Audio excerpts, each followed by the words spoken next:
Poder em Pauta, com Amanda Valeri. Olá, seja bem-vinda, seja bem-vindo ao Poder em Pauta, diretamente dos estúdios da Rádio Cultura. E toda semana a gente tem um episódio novo. E hoje vamos falar sobre os dados do último Atlas da Violência divulgado esta semana. E para a gente destrinchar esses números, o Poder em Pauta recebe Manuela Miklos, que é pesquisadora sênior do Fórum Brasileiro de Segurança Pública. Manuela, seja bem-vinda. Obrigada pelo convite. Obrigada, ouvintes, quem estiver nos vendo.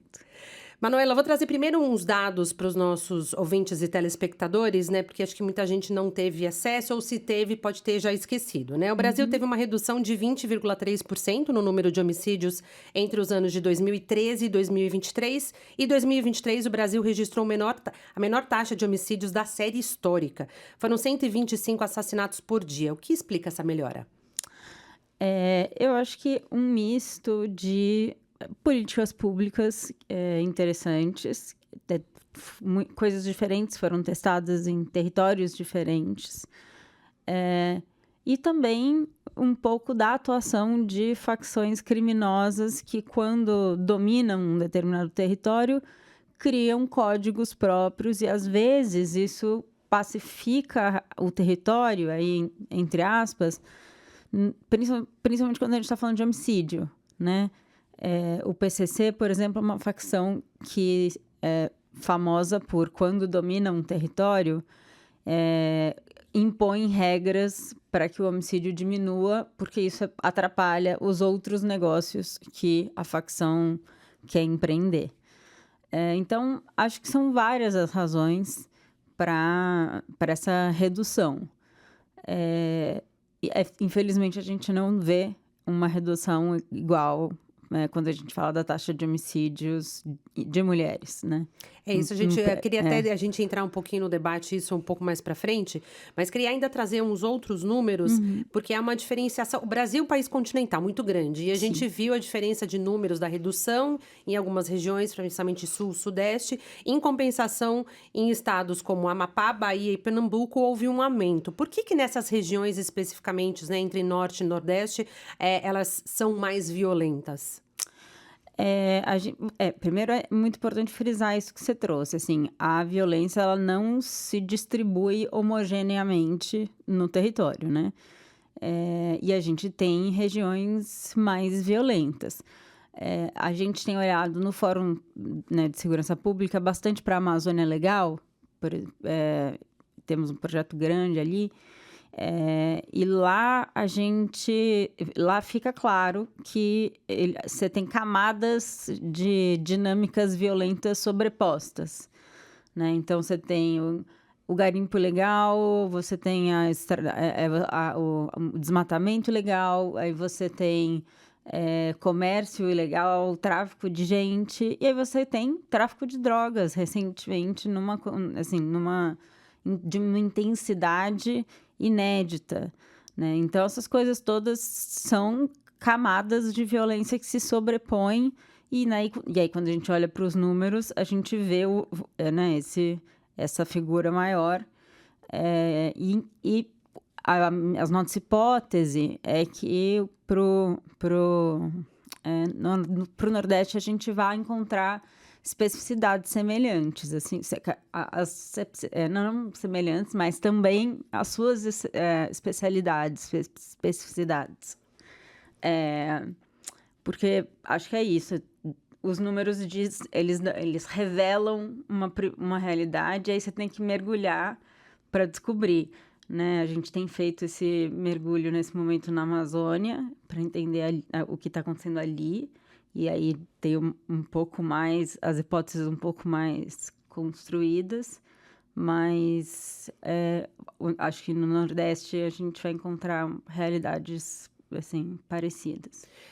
Na análise de vocês do governo anterior Bolsonaro, agora para esse, especificamente na Amazônia Legal, vocês perceberam uma redução da violência ou o contrário? Porque o governo da gestão Lula intensificou, fez algumas operações da Polícia Federal para a redução do garimpo ilegal em algumas regiões. Você ainda vê que a violência é muito presente nessa região? A violência é muito presente, sim, com certeza.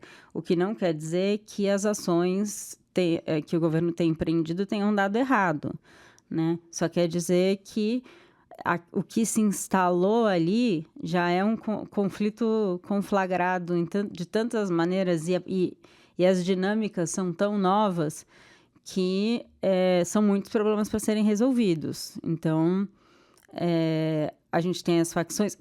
Dentro da Amazônia Legal, por exemplo, tem cidades em que existe uma facção, ou o Comando Vermelho, ou o PCC, que toma conta daquela região, daquela cidade.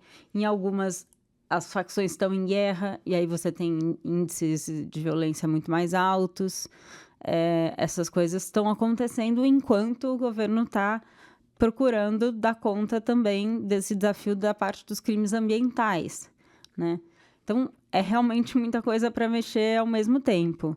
A gente só sempre atenta, quando fala sobre Amazônia e sobre facções criminosas, para o cuidado que a gente precisa ter para não exportar para a Amazônia modelos fracassados de segurança pública, porque a gente tem, há muito tempo, tentado vencer essas facções aqui no Sudeste, com pouquíssimo sucesso, né?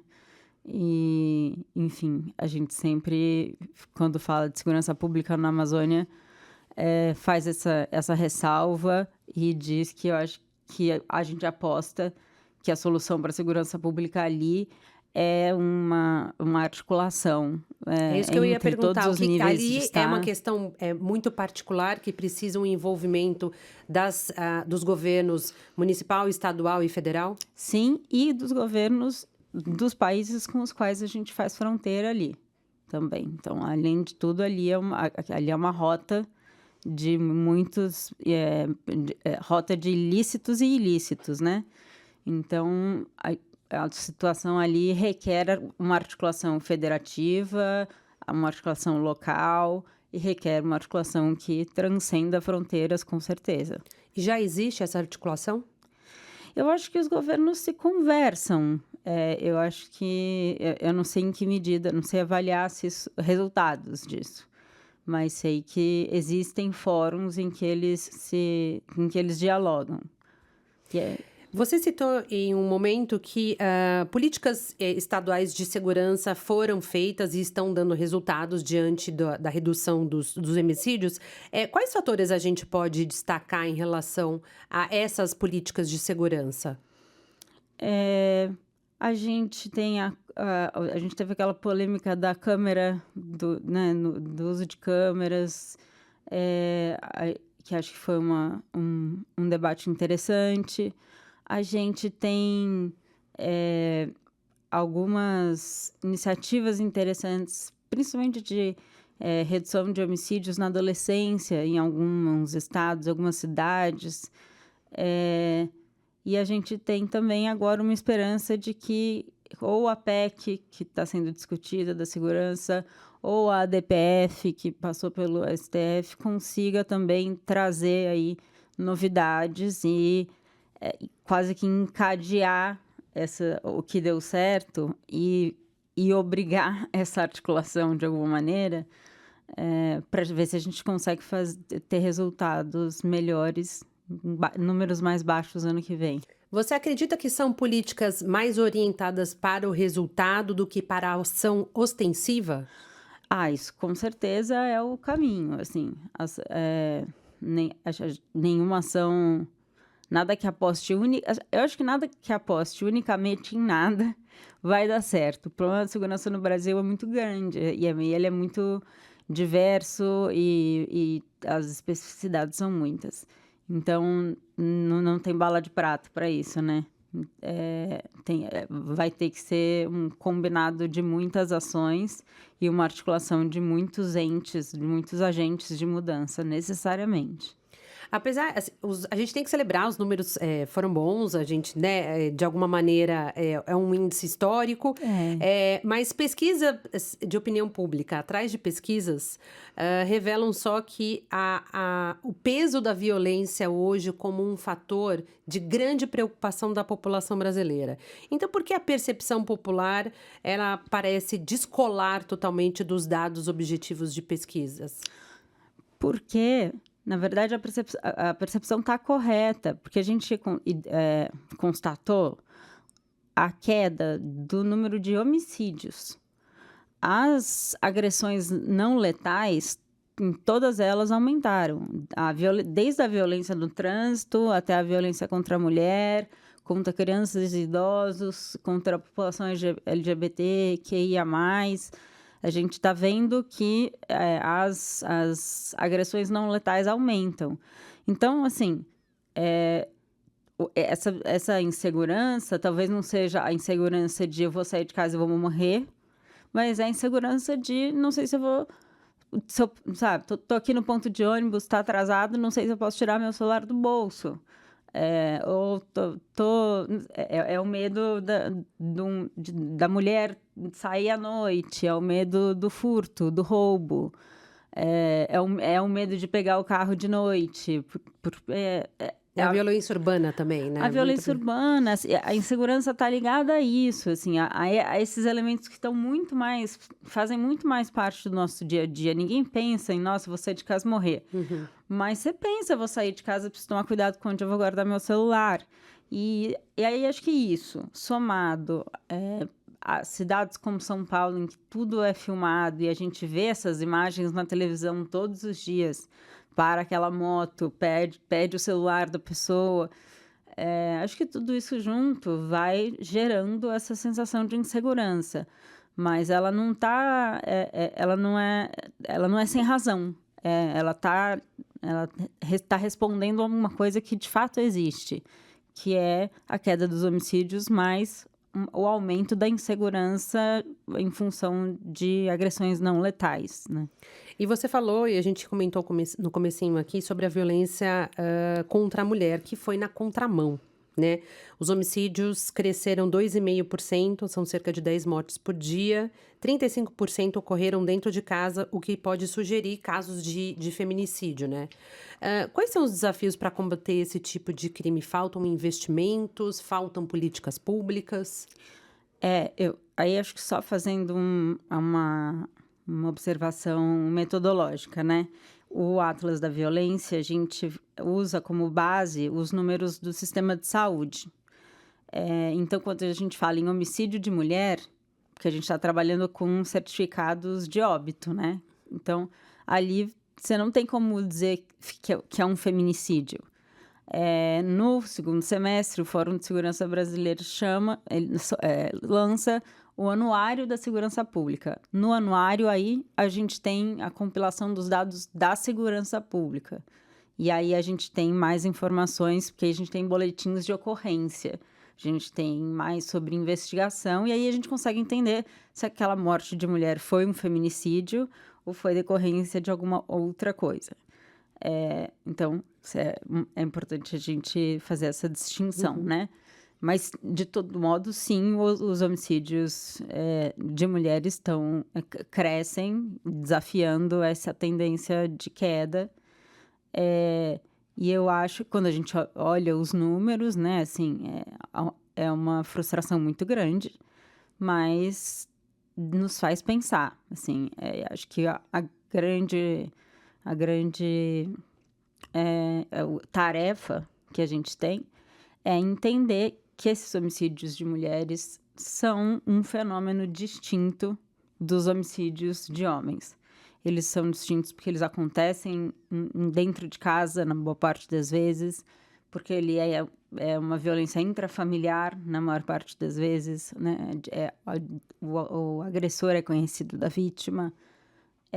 Tem uma série de características, né? E geralmente não é a primeira interação violenta com aquele agressor, então é uma espiral, né? Aquela mulher provavelmente já foi vítima de agressões não letais na mão dessa mesma pessoa antes.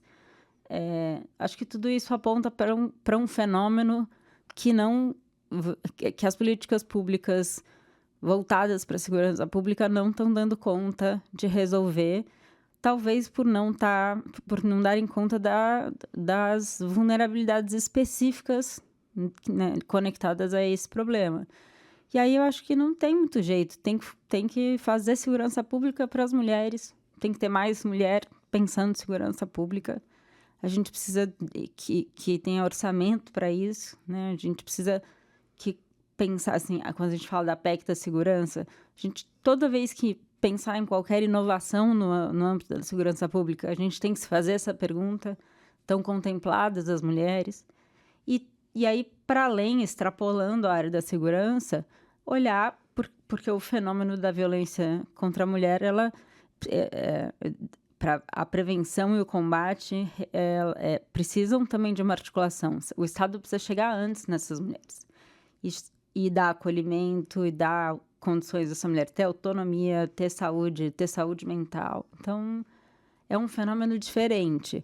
Esses homicídios, somados ao aumento das outras agressões não letais que também apareceram no Atlas, nos mostram isso. A gente está tentando resolver os homicídios todos com as mesmas políticas públicas, mas as especificidades demandam, urgem, né, políticas então, os específicas. governos não conseguem enxergar de forma diferente os homicídios gerais e os homicídios contra as mulheres? Estão começando, eu acho. A lei de feminicídio é muito recente, né? Assim, a gente está começando a botar em prática marcos legais importantes que eu acho que a gente vai ver resultados no médio, no longo prazo. E tem também uma tarefa que é nossa, né, como sociedade, assim, quando a gente olha para a violência contra crianças, também acontece dentro de casa. O que a gente tira disso a casa é um lugar perigoso. O lar, para as brasileiras e para os brasileirinhos, é perigoso. E a gente precisa se encarar enquanto país, entender o que isso significa.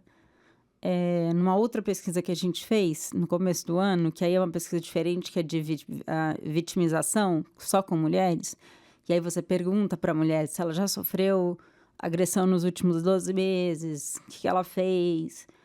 A gente lançou isso em março. Tem 2 dados que eu sempre repito, que me marcam muito. Um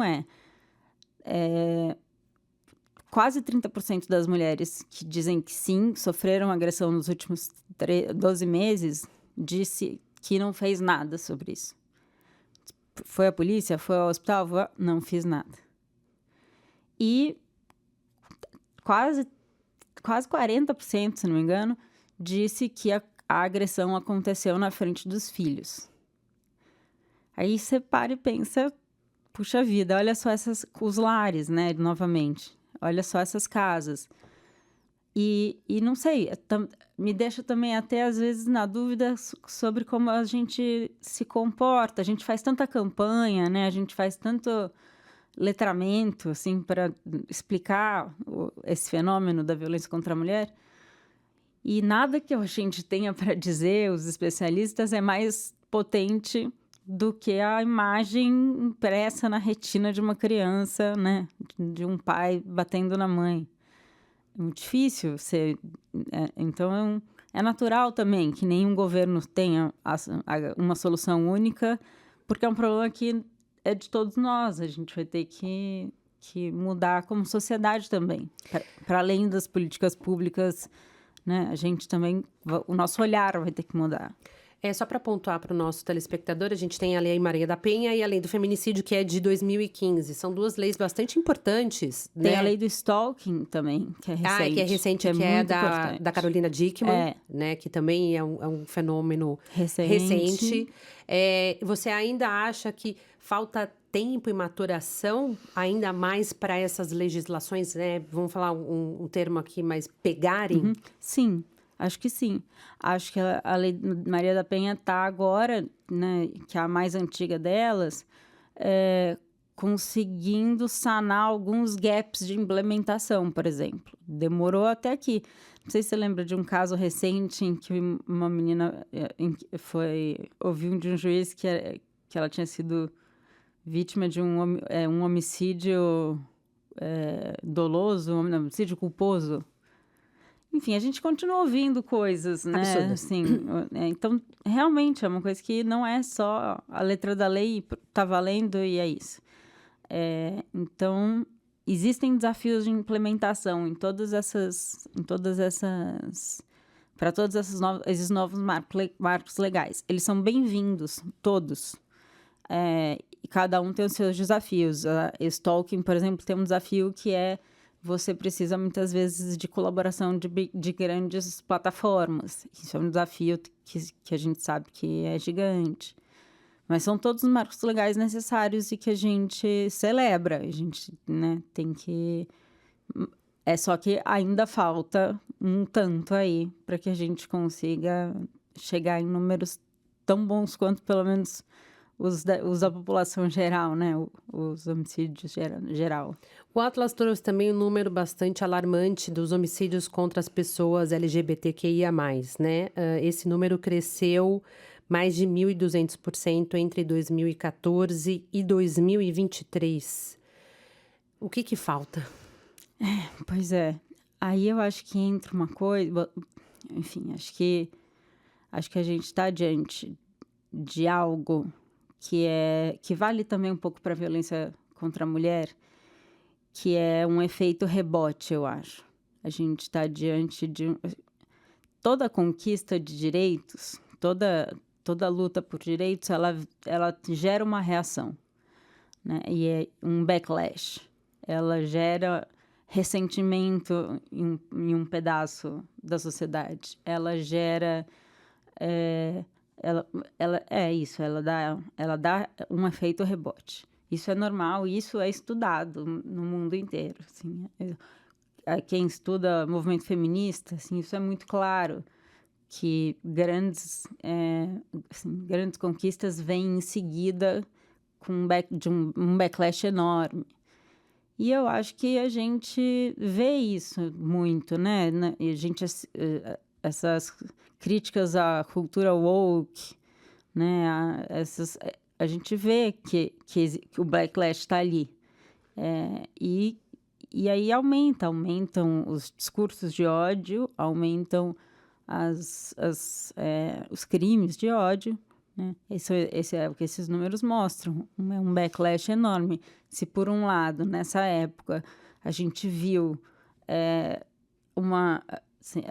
né? A gente nunca falou tanto e nunca debateu tanto esse assunto, e ele já se tornou até, assim, normal, em boa medida, né? Um assunto que foi tabu durante tanto tempo. Isso gera um efeito negativo em quem não concorda com isso. Você acredita, assim como as mulheres, precisa ter uma política pública específica para essa comunidade? Com certeza. De acolhimento, de atendimento. Sim, imagina como não é para uma pessoa que não é cis, ir até uma delegacia. Se para uma mulher já é difícil, e aí então a gente tem delegacias da mulher, né? Imagina só... a gente está diante de pessoas muito vulneráveis, né? Então, eu acho que é isso. E eu acho importante também a gente olhar e ver que o discurso de ódio, quando ele parte de autoridades, ele cascateia até a ponta. Ele autoriza, querendo ou não querendo, propositalmente ou não, uma atitude de ódio, né, na ponta. Então, a gente também tem que entender que quando a gente vota, quando a gente escolhe quem vai nos representar, se a gente está colocando o poder na mão de alguém que é misógino, isso vai cascatear até a casa das brasileiras, elas vão sentir em casa. Se a gente colocar o poder nas mãos de alguém que homofóbico, transfóbico, isso vai cascatear. E aí, os jovens dentro das suas casas vão ter as suas vidas impactadas por isso, né? Então, acho que é importante também que a gente entenda como são as conexões, né, que permitem que essa violência aterrize dentro do lar, sabe? Você vê com bons olhos a participação do Supremo Tribunal Federal no debate da segurança pública? Vejo. Entendo que há críticas sobre a DPF, principalmente vinda de colegas que eu respeito muito do Rio de Janeiro, que acho que realmente eles pontuam que que a DPF, enfim, deixou de fora algumas coisas que são importantes mesmo, mas vejo com bons olhos essa entrada, né? Não acho que ela é perfeita, da DPF, mas vejo com bons olhos a entrada. Só para contextualizar o nosso ouvinte que não sabe o que é a DPF, o Supremo Tribunal Federal redefiniu as diretrizes para a atuação das forças de segurança em comunidades do Rio de Janeiro, na ação que ficou conhecida como a DPF das favelas. Vejo com bons olhos também a PEC da segurança proposta pelo ministro Lewandowski. Tudo no sentido de que a gente precisa que todos os entes, todos os poderes pensem sobre isso. A gente precisa das cabeças todas olhando para isso. Então, assim, acho que é para todo mundo participar, sabe? E nós também. Como sociedade civil, né? Nós também. A gente tem medo, o medo pode paralisar, né? Eu acho que a gente tem que conseguir fazer desse medo ação. E aí, cobrar dos nossos governantes, pensar também que outras ações são possíveis a partir da sociedade civil, olhando para essas demografias afetadas, se você pode ajudar de alguma maneira. Enfim, acho que a gente está diante de números que são lição de casa para todos nós. A partir dos números, os governos também podem melhorar as políticas públicas, e o Brasil é bastante criticado, às vezes, por ausência de dados que possam pautar essas políticas públicas. Qual é a qualidade desses dados nos últimos anos? Eles vêm melhorando ou ainda há muito o que caminhar? Os dois. Eles vêm melhorando, mas falta muito ainda, sim. Eu acho que a própria história do Fórum de Segurança Pública mostra isso. Assim, a gente, no começo, os dados eram muito frágeis. E hoje em dia a gente tem dados bem mais confiáveis. Mas tem ainda, a gente sabe, tem alguns dados, alguns sistemas, algumas regiões. A gente sabe que tem muito ainda para melhorar. A PEC da segurança fala, não diz como isso seria implantado, mas menciona um sistema único de segurança pública. Funcionaria como se fosse um SUS, né? E fala sobre uma linguagem comum. É isso, eu fico muito curiosa de saber qual é que é essa linguagem comum, porque pode vir com ela, né, uma série de medidas que façam, que obriguem todos os entes a coletar dados e bons dados, né? Acho que isso é importante. Então, é isso. Temos avanços, eles são pontuais, né?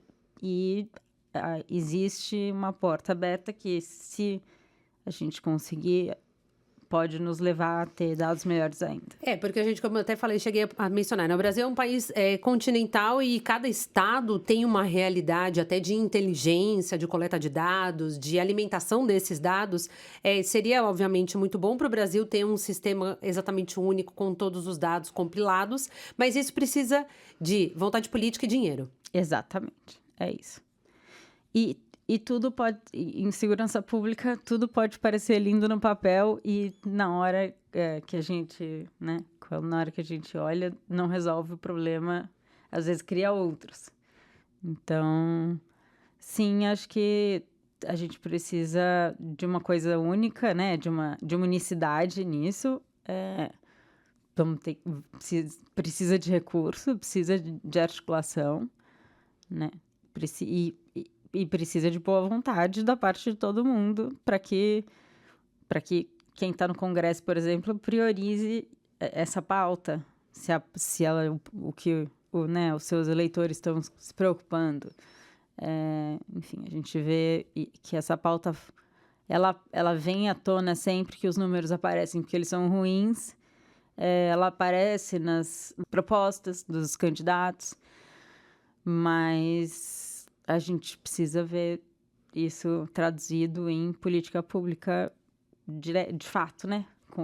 E olhar para os beneficiados e ver se eles, de fato, se mudou na vida. E provavelmente esse debate, esse assunto, como as pesquisas já vêm mostrando ao longo de 2025, deve ser o grande, se não o mais importante para a campanha do ano que vem. Muito provavelmente. Muito provavelmente.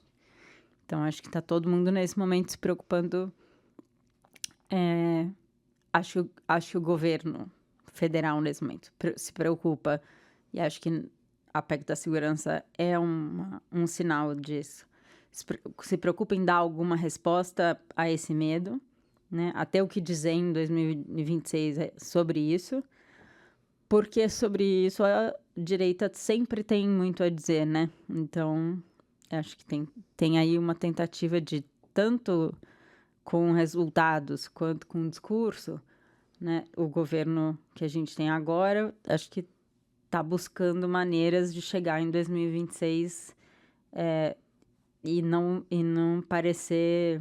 E esse tema não parecer estrangeiro, né? Uhum. Porque para a direita não é, eles falam disso o tempo inteiro. Muito empoderamento, né? Com muita força. Muito, muito. Se apropriaram dessa pauta muito. Então, tem isso também. Precisa... Eu sinto que esse governo está, nesse momento, olhando para o tema e está olhando com esse olhar. Assim. A gente precisa deixar algum legado e a gente precisa saber falar sobre ele em 26, porque isso vai ser o divisor de águas. Manuela, muito obrigada aqui pela participação do Poder em Pauta e até uma próxima. Obrigada. E você, se você gostou desse episódio, claro, não deixe de compartilhar e deixa aqui um comentário também. A gente volta na próxima semana com uma nova pauta. Até lá!